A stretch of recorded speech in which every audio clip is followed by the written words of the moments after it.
Hello and welcome back to Word for Word, the podcast where we break down the English language into bite-sized pieces. I'm your host, Avery. And I'm Melody. It's great to be with you. In our last episode, we explored the colorful world of adjectives.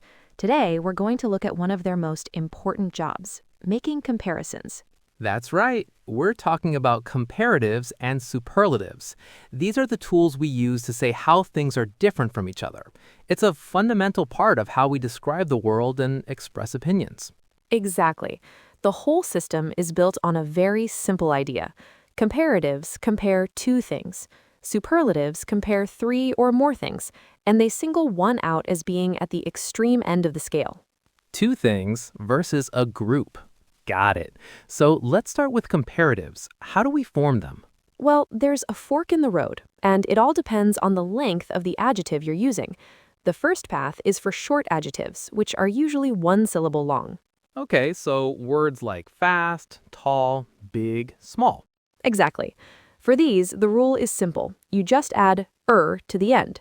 So fast becomes faster. Tall becomes taller.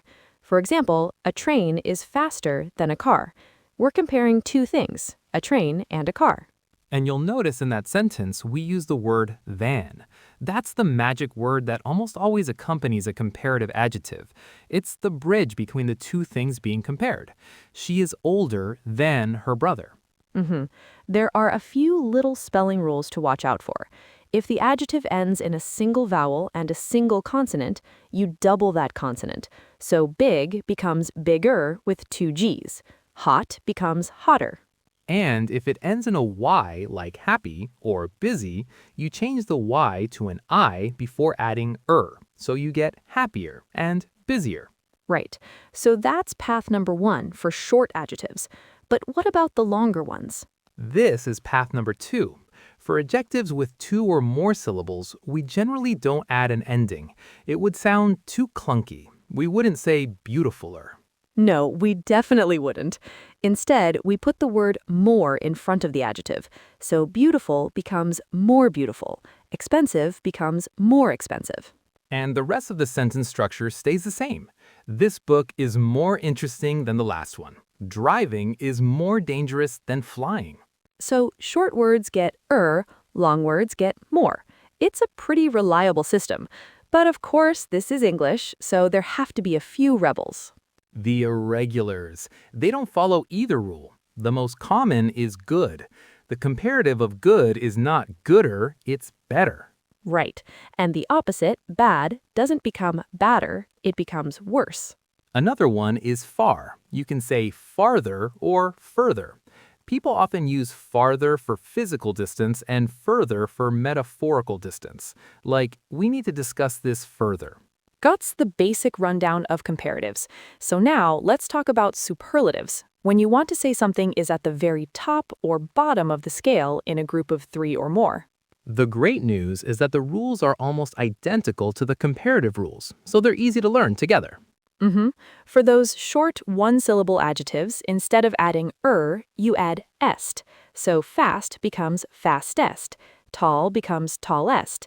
And a key difference in sentence structure is that superlatives are almost always preceded by the word the. For example, Mount Everest is the tallest mountain in the world. Right, because by definition, there can only be one tallest or fastest in any given group. That uniqueness calls for the definite article the. This is the biggest cookie in the jar. And as you can probably guess, for the longer adjectives, we don't use more. We use Most. Beautiful becomes the most beautiful. Expensive becomes the most expensive. This is the most interesting book I've ever read. That was the most difficult exam of the year. And our irregular friends follow the same pattern. Good becomes better in the comparative and best in a superlative. This is the best day of my life. And bad becomes worse in the comparative and worst in the superlative. That was the worst movie I have ever seen. So the whole system is really elegant once you see it laid out. Short adjectives go and est. Long adjectives get more and most. And it's not just adjectives that can do this. Adverbs, which describe verbs, can also be used to make comparisons.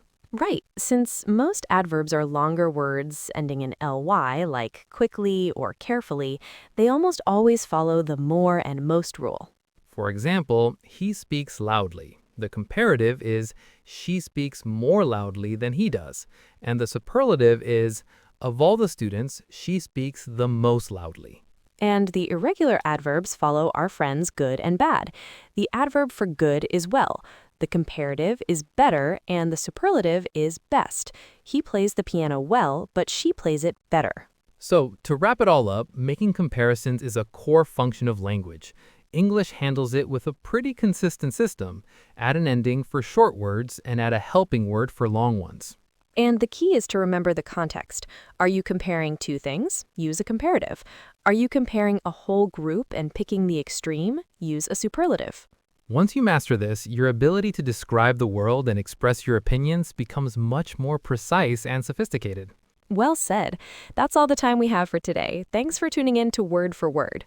Join us next time for another look at the building blocks of English. Until then, have the best week possible.